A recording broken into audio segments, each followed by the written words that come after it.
Okay, so here's a quick video. 3-liter diesel. The engine's an N57 D3001, which is original with one revision. When you take the oil filter out, make sure the previous one wasn't crushed at all. When I put the oil filter in, I put it into the cap first, then align it in the hole that this guy goes in, that guy goes in, and then so that when you're hand threading it, it should be relatively easy to go in. If it's not, your tip of that thing is not in the prevent drain hole thing, or whatever it's called. And the other thing I do is that I don't even open the cap. I drain it.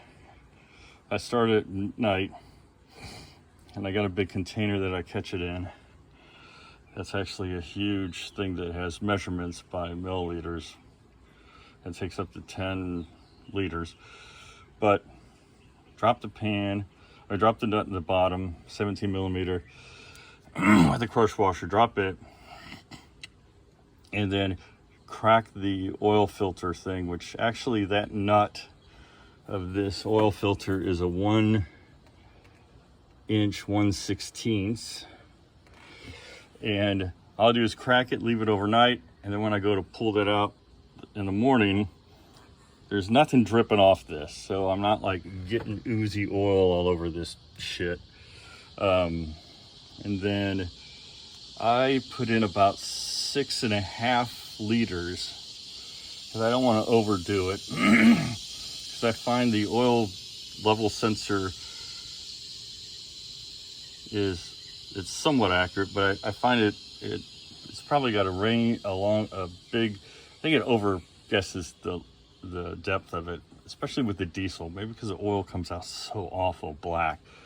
And then I do it every 6 months, and I did this at about 5,500 miles. I don't suggest anybody owns a freaking diesel that wants it to go 200,000 miles, go the BMW 10,000 mile thing. I don't think anybody does. And the only other thing is I use 3 filters. I rotate, but I don't buy them off eBay.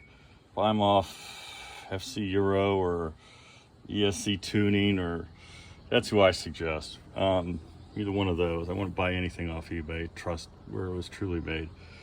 And then I typically change the engine air filter here also, but that's it. It's a shorty.